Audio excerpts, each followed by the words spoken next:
kind introduction. So many thanks for that kind introduction. It is indeed very important to me to stress, is there something wrong with the microphone? No. To me, sort of, finally, more and more scholars realize that there doesn't have to be a tension between monotheistic religion and transhumanism, because for a long time that has been sort of a standard paradigm, basically, transhumanists, naturalists, skeptics, atheists, and they have to be hostile towards any type of monotheistic religion, and this clearly is not the case. This is actually based on a very limited understanding of transhumanism, and that's being more and more widely appreciated. So I'm extremely happy that this conference is taking place here today. And I was also very happy in 2022, there was another indication that transhumanism and the Islam is being seen in discussion. In 2022, I was invited to the Week of Science in Morocco. So it was a really big public event which took place there. There were 4 secretaries of state. There was the advisor of the king was present. And like an entire section of the Week of Science event was dedicated to transhumanism. Because there was a newly established university which took place there dedicated to the current king. And then basically they want to establish an MIT of Africa and to show, in order to increase the flourishing in the region. And they stressed, well, transhumanism is exactly the right approach with which they need to confront their students in order to realize it, stress the importance of emerging technologies, of artificial intelligence, gene modification, but also that it doesn't have to be in conflict with the Islam. And transhumanism in historical context, well, there has been a long-standing sort of religious connection. Transhumana, the word, well, was coined by Dante originally, sort of in the afterworld. So then it clearly had a religious connotation, but that is a different meaning that it has nowadays. And also the transhumanism, the word which actually applied, was already used in the 1940s, but again in the afterworld context. So I wouldn't refer to that as the proper coining of the word transhumanism. Transhumanism has been in use before 1951, but it actually was coined by Julian Huxley in 1951 and not in 1957, actually, as it's usually mentioned, sort of to highlight that. And Julian Huxley was a professor of zoology in King's College London, founding director of the UNESCO, and was involved at the conceptual background of the Universal Declaration of Human Rights. His grandfather was Darwin's bulldog, Thomas Henry Huxley. His half-brother, Andrew Fielding Huxley, wrote one of the most important utopian books of the 20th century with his novel, Brave New World. Like George Orwell's novel 1984, it was decisively inspired by the Russian novel We by Yevgeny Ivanovich Samyatin. And all 3 novels thematized political dystopias associated with the latest technologies. While Aldous Huxley implicitly warns against transhumanism in this way, his brother Julian Huxley initializes one of the decisive cultural currents of the present with transhumanism. It is important to keep the various notions of transhumanism in mind. So it was coined by Julian Huxley. Then he also addressed the term evolutionary humanism. So it was very similar, but that wasn't so widely developed. At the beginning then of the 1990s, FM 2013, Natasha Vita-Moore and Max Moore established original transhumanism as an important cultural force in the public sphere. And it's important sort of that to also conceptually separate original transhumanism from classic transhumanism, from Euro-Transhumanism. There are different strands of transhumanism and they need to be kept separate, and normally one sort of even identifies some critical post-humanists with transhumanism. And that's why it's so important to discuss about these issues sort of in a university context, sort of to have the fine distinctions in mind. So original transhumanism, Natasha Vita-Moore, Max Moore, beginning of the 1990s, and they were critical of utopias, they were critical of perfectionism, they were not utilitarians, just to highlight that, because these are normally prejudices which are being mentioned in the context of transhumanism. So original transhumanism differs significantly from classic transhumanism, which was developed in particular by and in the circles of Nick Bostrom in the early 2000s. And they had a massive impact. Its impact unfolded itself in particular by means of the Future of Humanity Institute at the University of Oxford, which he led from its foundations in 2005 until its closure in 2024, and which was financially supported by Elon Musk, among others. So here we see the connection, Elon Musk, Nick Bostrom, him giving the ideas to Elon Musk, to the entire so-called PayPal mafia, sort of Peter Thiel and the various other people surrounding, which have now gained so much political importance in the United States. Then Euro-Transhumanism, on the other hand, crystallized at the latest with the publication of an article of mine, Nietzsche, the Overhuman and Transhumanism, in 2009, which unfolded an enormous amount of reactions and connected transhumanism with reflections in the continental philosophical traditions, because that didn't take place early on, because it was primarily embedded in the Anglo-American world. So in contrast to the classic transhumanism of Elon Musk and his circle of friends, Euro-Transhumanism is decisively influenced by the continental European cultural tradition and distances itself decisively from libertarian basic attitudes, which goes hand in hand with the dangerous political utopias and which assumes the coming about of a silicon-based further development of human sort of uploaded minds.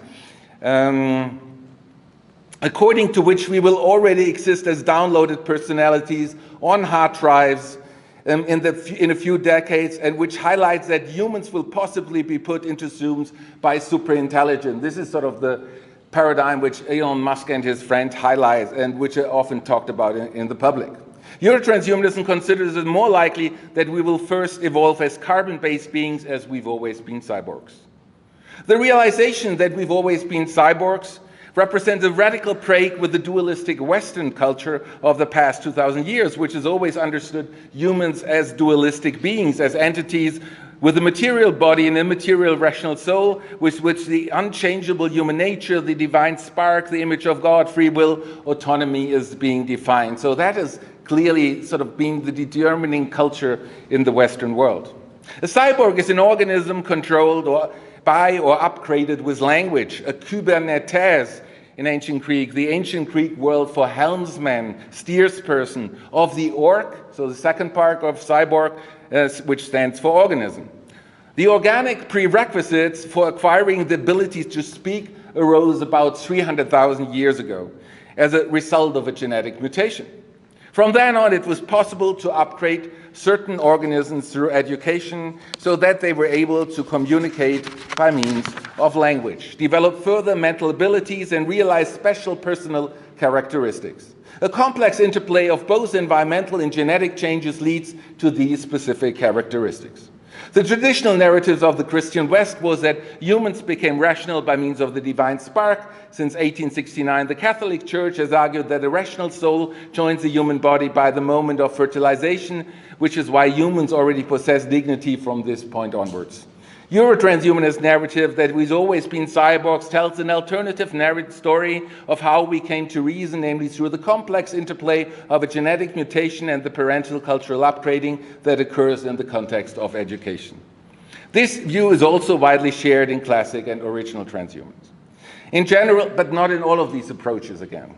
In general, however, Euro-transhumanism represents a cultural and philosophical alternative to the Anglo-American dominated narrative of classic transhumanism. The Euro-transhumanist approach criticizes the libertarian, utopian, and naively hedonistic tendency of classic transhumanism, epitomized its focus on conquest, individual wealth, and superficial experiences, and proposes instead a model rooted in the European intellectual and cultural traditions. This does not mean it's Eurocentric. It just stresses that it owes a lot to the European cultural heritage, which again is a different thing. Drawing on art, literature, philosophy, and music, it argues for a nuanced perspective that utilizes the wisdom of the past, Heraclitus, Nietzsche, to grasp the complexity of the post-human paradigm. In contrast to original post-humanists like Max More, classic transhumanists such as Nick Bostrom, David Pearce, and Ray Kurzweil are in favor of utopias, Again, so Max More is clearly very hostile to utopian thinking. That's again something which is often being mentioned as a challenge for transhumanism. So, but it's Max More, David Kurzweil, who strongly highlights the relevance of utopias. Euro-transhumanism considers this basic attitude to be extremely dangerous. This assessment applies to all forms of utopias and not just transhumanist ones. Also, the utopia of a classless future society, the utopia that we will live as uploaded personalities in a digital society controlled by benevolent superintelligence. All these are utopias. The central danger of any utopia is to sacrifice the present in order to realize a perfect future social order that can never be implemented in practice. In utopias, the lives of people today are sacrificed to a future cloud cuckoo land, which is dangerous because it undermines the promotion of the quality of life of all people living today. Today's people are instrumentalized for the realization of a distant utopia. Utopias have to do with ultimate justifications. Visions, on the other hand, are proposals that invite further reflection and discourse. And it's this openness to alternatives and better scientific knowledge that characterizes Euro-transhumanism. Utopias are opposed to such a basic attitude. All worldviews that affirm utopian goals are dangerous and should be rejected and fought against from Euro-transhumanist perspective. A non-utopian attitude goes hand in hand with the plausibility of contingent versions that can serve as a basic for further consideration. Euro-transhumanist objectives are to be understood as visions and don't represent utopias. Contingent nodal points, suggestions. Compared to the classic transhumanism of Silicon Valley, that's now become extremely dominant, sort of with Musk and their friends. Euro-transhumanism emphasizes the need for a new culture of transhumanism, and not one in which aims just is to become billionaire, live without meaningful ties, and travel the world in order to create new experiences and Instagram stories, and turn startups into unicorns in pop-up cities like Roatan or Chiang Mai. These are places in Honduras and in Thailand where people gather in order to create the next big thing and just to make loads of money. While classic transhumanism focuses on lifestyle characterized by techno, Thailand, tantra, and tattoos, Euro-transhumanism focuses on the virtues of grandezza, raffinatezza, and fiducia.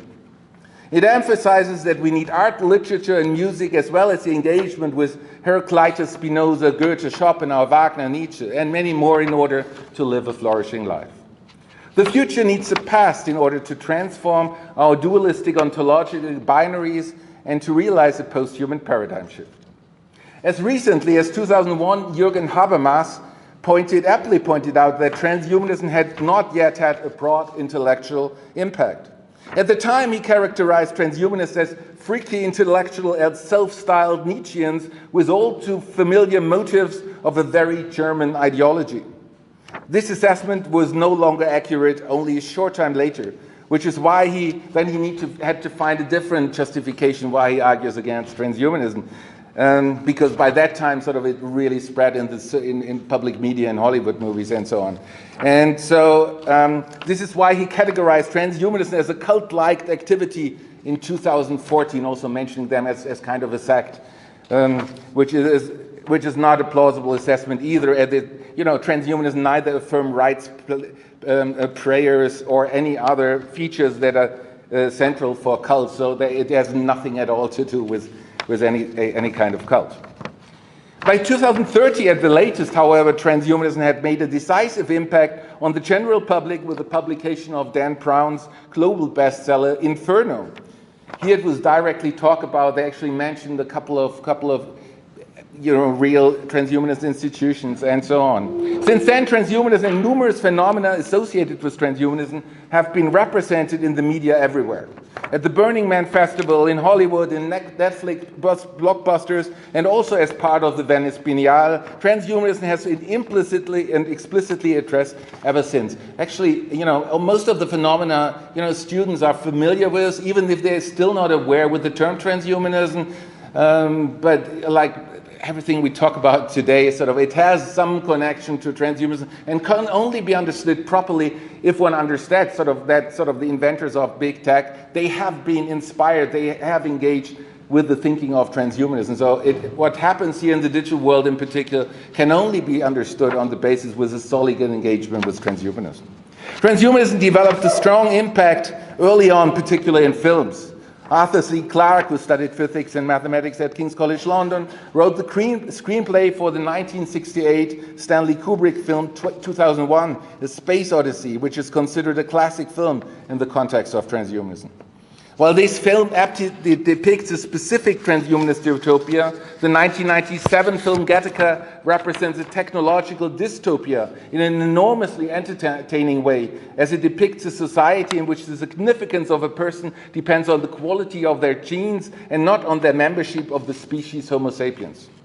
The 2014 film Transcendence, starring Johnny Depp, was a financial flop, but it aptly portrayed a utopia of classic transhumanism, namely the utopia of digital human personality. It is therefore hardly surprising that Elon Musk makes an appearance in this film as Elon Musk. Elon Musk also makes a guest appearance in the extremely entertaining and hugely successful US sitcom Big Bang Theory. Transhumanist themes, motives, reflections are also regularly discussed, portrayed, and debated here. Even fascinating transhumanist artworks are referenced in the series. The clean fluorescent rabbit, Alba, stands out in particular. It's one of the most remarkable bio-artworks by the artist Eduardo Katz, who also coined the term bioart in 1997. What exactly can be described as bioart is still an open question. Patrizia Piccinini's sculpture Still Life with Stem Cells from 2002 could also be easily described as bioart, as the famous modeled ear on the forearm of the performance artist Stella. Just to see the impact in the economy, in art, how it transforms all the various fields in culture. So even though the works of Katz, Piccinini, and Stella are often mentioned in the context of transhumanism, they have a strong intellectual links to Euro-Transhumanism than to classic transhumanism. This also applies to the artistic work of a German composer Sven Halbig, a Polish sculptor Johanna Groszowska, here Tatiana from Leis, who is also here, who's doing some wonderful artworks, and the connection to Euro-Transhumanism. Sven Halbig's music drama From Lärm der Welt is one of the most fascinating operas of our time. Johanna Groszowska's sculptures deal explicitly with the intellectual creativity of continental European cultural history. Tatiana von Leis' paintings are deeply anchored in the complex web of post-human reflections. It can be assumed that the age of transhumanism has only just begun with these developments. The effectiveness of technologies is constantly intensifying. CRISPR-Cas9, genome editing in general, was developed only 2012. This is like 13 years ago. ChatGPT was presented in the public in 2022. Musk's Neuralink enabled some blind people to see using brain-computer interfaces in 2024. I mean, these are like recent developments which took place in the past 15 years. The possibilities of the latest technologies are enormous already. I want to highlight some classic differences between classic transhumanism and Euro-Transhumanism, just to highlight before then coming to religion. What might be helpful for more nuanced reflections to clearly distinguish several versions of transhumanism. So we've got, Julian Huxley, who coined the term, but he really this didn't have a big impact, cultural impact. Then we have original transhumanism with FM 2013, Natasha Vita Moore, Max Moore. The text, Are You Transhumanism? Monitoring and Stimulating Their Personal Rate of Growth in a Rapidly Changing World by FM 2030 from 1989. And Transhumanism Towards a Futurist Philosophy by Max Moore from 1990 are foundational sources for contemporary transhumanism. Natasha Vita Moore, who already wrote the Transhumanist Manifesto in 1983, has been the central female voice promoting transhumanism for more than 4 decades. In many respects, their version is similar to many of my own suggestions. An alternative outlook was presented by Nick Bostrom in his Allies. It can be referred to as classic transhumanism. And the following 12 alternatives might provide a helpful overview concerning central differences between classic transhumanism and Euro-Transhumanism. So there's Pierce, David Pierce, abolitionism, getting rid of suffering entirely. Bostrom's long-termism, which unfolded enormous impact among people like Thiel and Musk and Vitalik Buterin, which are being affirmed with classic transhumanism. Euro-transhumanism is very critical, presents suggestions based on current scientific developments, and rejects the affirmation of utopias due to the dangers that come about with the present, while the present is sacrificed for the future that might never occur. Secondly, classic transhumanists have presented hyper-Renaissance ideal of perfection, while Euro-transhumanism concept of radical diversity of concepts of good and hence highlights the right of morphological freedom. That also applies to original transhumanism. So just to see really their central differences, that it's not all they aim for better, higher, faster. So it's a very naive understanding which is widely shared in the public. Classic transhumanism describes the world in an optimistic manner, like Euro-transhumanism, like Buddhism, identifies our personal basic conditions with dukkha, the irresolvable condition of permanent suffering due to our having wants, desires, and longings. Fourthly, the universal validity of certain values and norms is upheld by classic transhumanists. Thus, the issue of neocolonial implications might arise. A Nietzschean perspectivism is being seen as plausible by Euro-transhumanism, by which many paternalistic implications are avoided, and that will also become central when dealing with religion later on. Fifthly, utilitarianism is dominant ethical theory in classic transhumanism. A contextual hermeneutic understanding of ethics is upheld by Euro-transhumanism. Original transhumanists have a more virtue-ethical approach. So again, there are many different ethical theories connected with transhumanism. Politically, sixthly, classic transhumanism can be identified with a very naive version of libertarianism. And we see that in the utterances of Peter Thiel recently. Just if you Google for them, you will see what he said. Freedom plays a central role in Euro-transhumanism too, but its political position can be described more appropriately by the concept of a social democratic version of liberalism. Seventhly, to realize immortality is a central goal within classic transhumanism. A radically increased health span is a widely shared personal goal, according to Euro-transhumanism. Eighthly, those who focus on mind uploading, namely classic transhumanists, defend a silicon-based transhumanism, whereas those who stress that we've always been cyborgs and that gene technologies and brain-computer interfaces are the most promising ways to promote personal flourishing, namely Euro-transhumanists, represent a carbon-based transhumanism. Ninthly, classic transhumanism, because often it's said it's all about mind uploading. It's not. The one who coined the term transhumanism did never even mention, never talked about, then he himself, Julian Huxley, would not be a transhumanist. Ninthly, classic transhumanism regards the risks and possibilities of superintelligence as our most central challenges. The coming about of artificial, I think they're just mentioning that actually because, AI is very influential. I think they're just using it in order to get into the media. The coming about of artificial general intelligence and superintelligence are not likely as near future scenarios according to Euro-transhumanism. Tenthly, a normative goal according to classic transhumanism is to overcome suffering. According to Euro-transhumanism, we should focus on realistic goals by trying to successfully deal with some of our most central challenges by realizing that this is as good as it gets. 11thly, classic transhumanism sees itself in the tradition of the Enlightenment. Euro-transhumanism stresses an ambiguous relationship with the philosophical foundations of the Enlightenment, as it's highly critical of naively affirming a version of logocentrism. 12thly, Nietzsche is not seen as an ancestor of transhumanism according to classic transhumanism, but the relevance of identifying Nietzsche as an ancestor of transhumanism can hardly be overestimated according to Euro-transhumanism as well as according to original transhumanism. The list of 12 central differences might provide a useful grounding for a more nuanced debate on reflection on transhumanism, religion, and politics. The field of studies becomes even more complex if the transhumanism of Julian Huxley or the original transhumanism gets considered too. Law of sex, gender, religion. When it comes to religion and politics, many philosophical issues are related to how sex and gender are conceptualized. In Western history, the Aristotelian natural law tradition has played a significant cultural role for promoting a discriminatory binary way of thinking rooted in a categorically dualist ontology. The eyes are there to see, the nose is there to smell, the genitals are there for reproductive purposes. If they are not used for the purpose, they are misused. They are used in an unnatural manner. They are used in a manner that undermines personal flourishing, and this has been the dominant understanding in the natural law tradition. which has also been integrated into Catholicism. This attitude leads to heteronormativity as well as, if it occurs without contraceptives and such, that it can lead to pregnancy and many other features. It represents one of the morally problematic discriminatory aspects which goes along with humanism.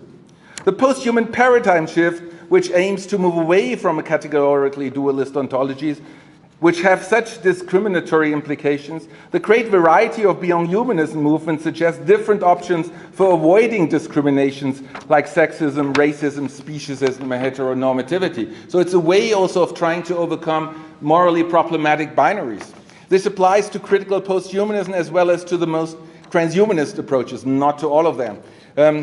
Like original transhumanism, which is they're also trying, which is connected to Natasha Vita Moore and Max Moore, as well as to Euro-Transhumanism. So some of the most poignant transhumanist reflections on this issue have been presented by Martin Rossblatt in the monograph From Transgender Transhuman, a manifesto on the freedom of forms. Unfortunately, there's some recent cultural development which provide further intellectual nourishment for another widely shared prejudice, namely that transhumanism is merely a humanism on steroids, which aims for a Renaissance ideal of perfection, such that Superman on Viagra and Wonder Woman with Botox can come into existence. Such prejudices get further support from reflections presented by classic transhumanism, which can be associated with selected members of the Future of Humanity Institute, which existed at the University of Oxford in between 2005 and 2024. And this institute received a considerable amount of financial funding from Elon Musk, who also publicly defended specific reflections put forward by the Institute's former director. And all of this strengthens the insight that Elon Musk's acts and reflections can only be understood properly with an awareness of classic transhumanism, whose relevance today can hardly be underestimated given recent political developments. So here we can see sort of the intertwine and entanglement with current politics. Elon Musk is the richest person in the world. He has become massively influential in recent times, both in the United States as well as in other parts of the world. He affirms central insights which are representative of classic transhumanism, namely that it's highly likely that we're already living in a computer simulation. Without a comprehensive understanding of classic transhumanism, it's difficult to fully grasp many of the decisions and utterances. Classic transhumanism also represents the intellectual grounding of people like Ray Kurzweil, Peter Thiel, and James O'Neill, whose name might not have been heard by many, but it should be. Ray Kurzweil is a director of engineering at Google. Peter Thiel founded PayPal together with Elon Musk, and Peter Thiel created the Thiel Fellowship together with James O'Neill. In 2014, Vitalik Buterin, the future inventor of the cryptocurrency Ethereum, was awarded this fellowship. In 2021, Time magazine named Vitalik Buterin one of the 100 most influential people in the world. In 2018, Buterin donated more than $2 million to the SENS Research Foundation. What is the SENS Research Foundation? Its foundation is to increase the human health span by aiming to combat the disease of aging. He later on even donated more than 300 million to similar organizations. At the age he is now. I met him when he was 20, 21, just like a week before he launched Ethereum, and now he's a bit around 30. So a couple of years ago, he became like the youngest billionaire in the world, and now he's part of that sort of group around, Thiel and the others, just as who support that classic transhumanism, which I'm very critical.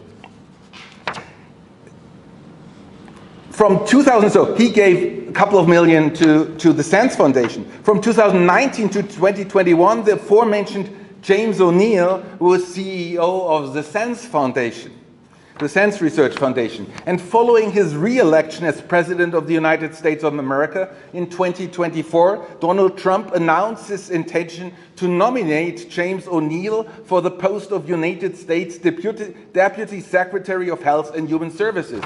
So you see, they're all together. It's like the PayPal group, and they have an enormous influence, just to stress how important, how seriously, we need to take that classic transhumanism nowadays. Given these developments, the intricate entanglement of politics and classic transhumanism can hardly be underestimated. This has significant practical consequences, in particular if certain decisions and utterances from Musk and his friends are being considered. According to a BBC report from 2022, Elon Musk has said he will move the headquarters of two of his most high-profile companies, Rocket from SpaceX and social media platform X, from California to Texas. He said the move was due to recent laws passed by the state, in particular a new law which prevents schools from making rules requiring tell anyone, including parents, information about a child's gender identity. After having become president again in 2025, Trump has immediately made some decisions which express his sympathies towards a binary way of thinking, as he, quote, issued an executive order resigning two orders that Joe Biden signed on the first day in office 4 years ago. One advances racial equity for underserved communities, and another combating discrimination based on gender identity or sexual orientation. One executive order called Defending Women from Gender Ideology Extremism and Restoring Biological Truth to the federal government instructs the federal government to remove all radical gender ideology guidance, communication policies and forms, unquote. So whilst the majority of transhumanist approaches is supporting LGBTQIA plus rights, this does not necessarily apply to classic transhumanism, which is politically extremely influential. From the Russian Orthodox perspective, which is presented by Dugin, Dugin is sort of was recently also interviewed by Tucker Carlson, who before interviewed Putin. The daughter was murdered, so very influential figure. And Dugin, the friend, is the patriarch of Moscow, Kirill I, who also participated in many anti-transhumanist events. Transhumanism can be identified, according to them, transhumanism can be identified with the LGBTQIA plus movement, as well as with many other evils like liberalism and democracy, which is one of the reasons why Dugin characterizes transhumanism as the idea of the devil, just to see sort of the intertwinement of politics, religion, which we see here with respect to the Russian Orthodox Church.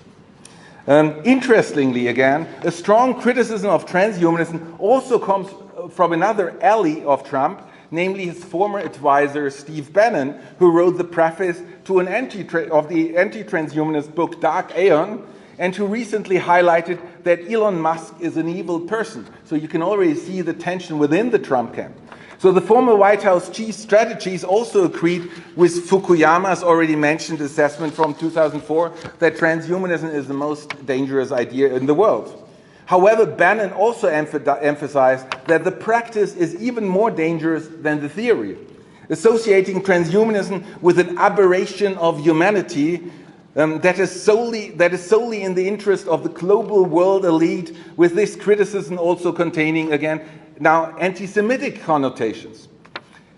It is also noteworthy in the context that Bannon and Dugin met personally in Rome in 2018 to discuss many philosophical issues related to traditionalism, very influential religious contemporary movement. And this outlook is also being shared by Olavo de Carvalho, who is a far-right Brazilian pundit and self-proclaimed philosopher who became the political guru of President Jair Bolsonaro. So here we can see the political connection. So Bolsonaro of Brazil, Russia and the United States, in a certain outlook, who sees transhumanism as extremely critical.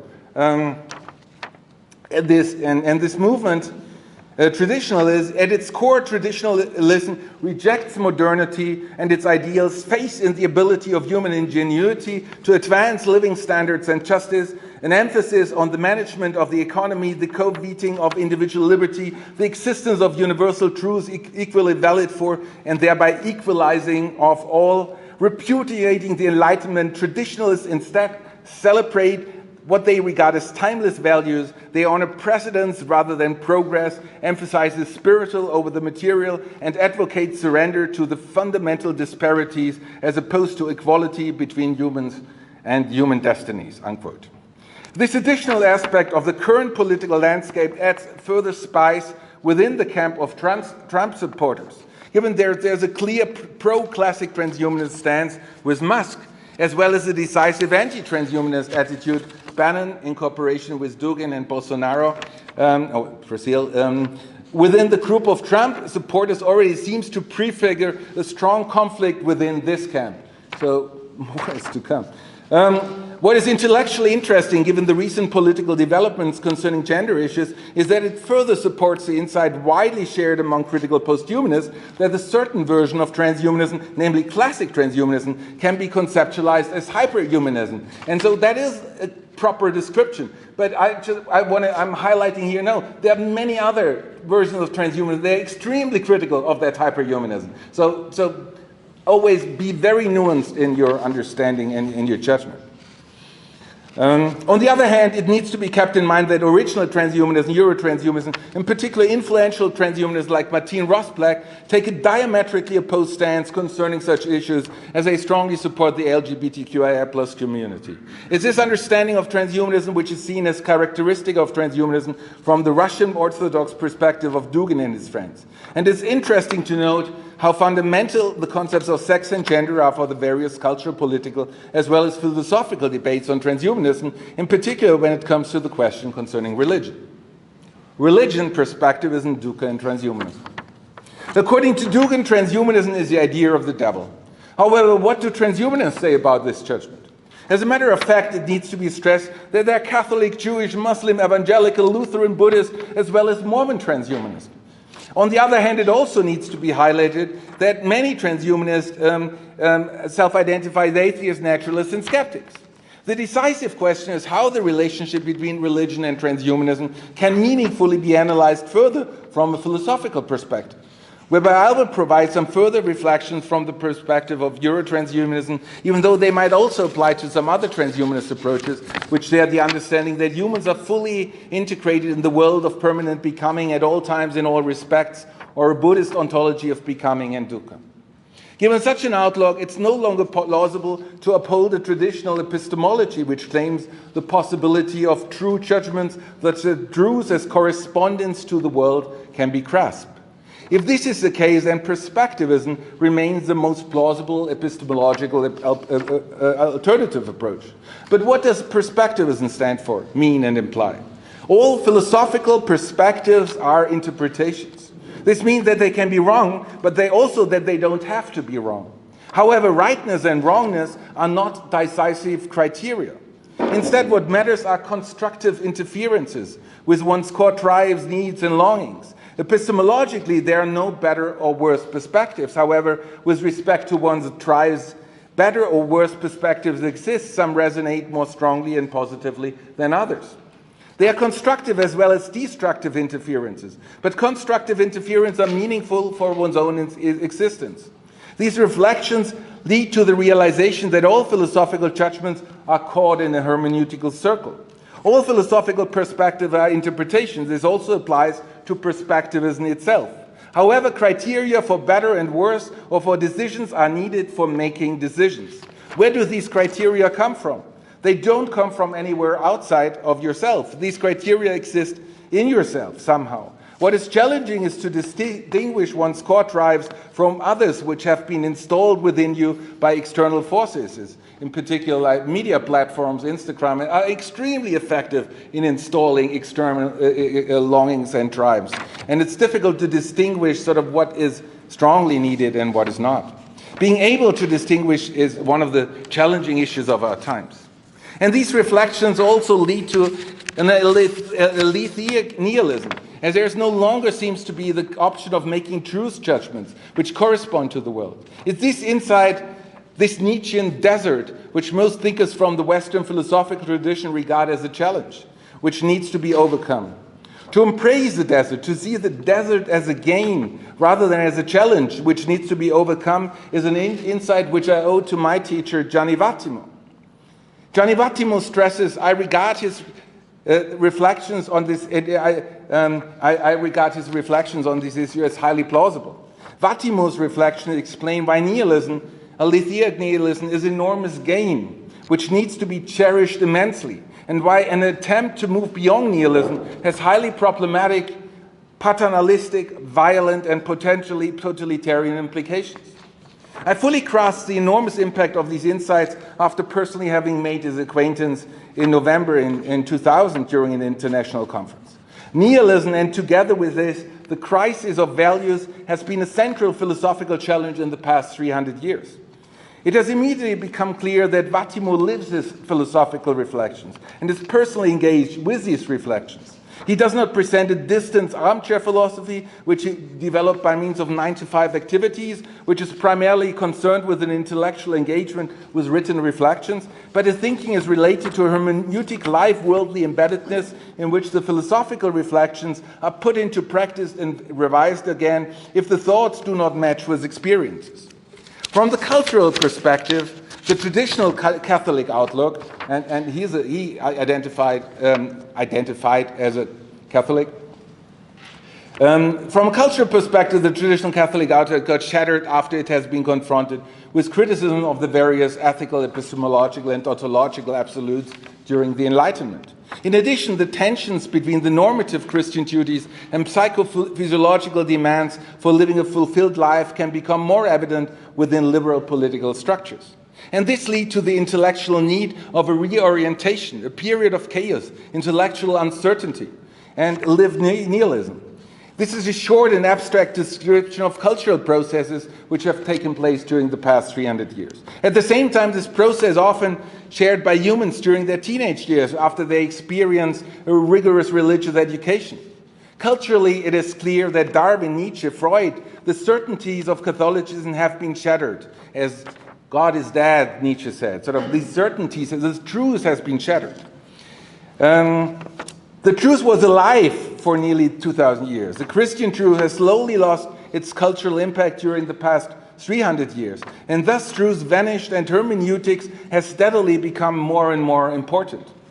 From a personal perspective, Vattimo noted that the older he got, the more important Catholicism became for him again, too. He also realized that hermeneutics and weak thinking do not justify a dogmatic affirmation of atheism. So perspectivism enabled him to regain and embrace religion again. Perspectivism as well as weak thinking do not justify the dogmatic claim that God does not exist. On the contrary, perspectivism is an epistemological prerequisite for allowing an affirmation, in his case, of Catholicism again. To claim that atheism is wrong is as dogmatic as a claim that Catholicism is true, or that atheism is true. None of these truths claims can be justified on the basis of perspectivism. However, Vattimo believes, credere di credere, as he said himself, in the Christian God. It's this belief which is not undermined by perspectivism. To believe in something implies a certain sort of doubt. Knowing something means that it's no longer necessary to believe. And Vattimo believes in God. He believes to believe in God. This type of Catholicism no longer is a dogmatic, essentialist, and absolutist understanding of Catholicism. Perspectivism demands a weak Catholicism. The Catholicism which, in his case, which does not and cannot demand that it's the ultimate absolute truth which is universally valid. Hence, Vattimo's weak Catholicism is not a Catholicism which is in tune with the Aristotelian Thomistic natural law tradition, which has been so strong in the Catholic Church. Hence, it demands a hermeneutic reinterpretation of the virtue of love as well. I briefly mentioned what love meant before. So the central Christian virtue, as St. Paul clearly stresses, were love, hope, and faith are important, but love matters most. Given the relevance of love, Augustine already upholds love and do whatever you wish to do. Augustine and the natural law tradition have a clear understanding what love means and what it implies, as I said before. Each one of us ought to live such that our natural telos or aim gets realized. And I already explained the heteronormative implication of such an understanding of love. This has been the dominant attitude towards love and sexuality for many centuries in the Catholic Church. Vattimo's weak thinking proposes a different understanding of love. He also affirms to love and do whatever you want to do. However, his interpretation of love differs significantly from Augustine's, which has important implications both for individual morality as well as for cultural processes. Given the dominance of the natural law tradition in the Catholic Church, the Enlightenment has long being seen as a time which goes along with the moving away from Christianity, as politically liberalism, plurality, and the ethics of autonomy have steadily become more important in the past 500 years. However, Vattimo sees the ethics of autonomy, if it gets lived in connection with the virtue of love, as in tune with the preachings of Jesus Christ in the New Testament. Love and do whatever you will as long as you do not harm another person, but rather take supporting attitudes towards others. So if you live in a heterosexual, homosexual, or polyamorous relationship, or if you love someone who's 40 years your senior, it is all fine if this mutually resonating dedication occurs on the basis of the virtue of love. This is a paradigm-shifting insight which goes along with Vattimo's weak Catholicism. So he can still uphold, he still upholds, strongly upholds the virtue of love, but in a refined manner. The punishing God, the Old Testament represents the natural law understanding of love. However, Jesus Christ in the New Testament replaced this understanding with the weakened understanding of love in the same way as the entire history of the world can be seen as a weakening process, a process of kenosis, according to Vattimo. God creating the world is a weakening process. God becoming a human being with the birth of Jesus Christ is a weakening process. The rigid love of the Old Testament being replaced by the weak understanding of love, which has slowly gained momentum during the Enlightenment, is a weakening process. But weakening is not being seen as bad. That's a gain. So that's the violent demands of the sacred dissolve, which further promotes a weakened understanding of the virtue of love. Catholicism, love, and church service are not seen as absolute truths by him, but they are seen as contingent noble which are being affirmed by him. He believes in them. He does them. He followed them. He recognizes their contingency, but embraces them both personally as well as culturally. On this basis, a cultural strengthening of Catholicism for him can become possible again, too, even though we still live in the desert of nihilism. It is this type of logic which is fully in tune with Euro-Transhumanism.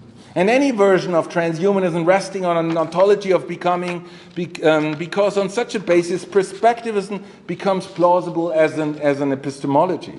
And this epistemic attitude is a decisive reason why any strong rejection of any monotheistic religion is no longer an option.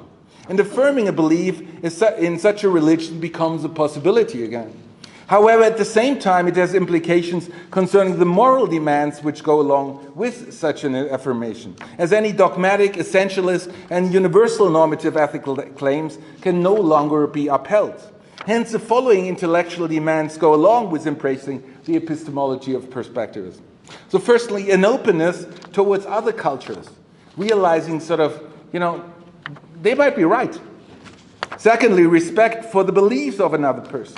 Certainly a certain modesty concerning one's own worldview, due to the realization of the contingency of one's own values, norms, and belief. It's a belief. I might be wrong. And that promotes sort of a humility towards a modesty, towards one's own understanding, and openness towards the other. So my concluding remarks. So in this paper, I stress the relevance of distinguishing different versions of transhumanism, highlighting the political entanglements of various options. And this groundwork provides the basis for arguing that there doesn't have to be a conflict between the affirmation of transhumanism and the belief in the monotheistic religion. Given that the above-mentioned three intellectual demands concerning one's own thinking and acting get considered, which have to do with the modesty concerning one's own self-understanding, as well as respect concerning the worldview of others.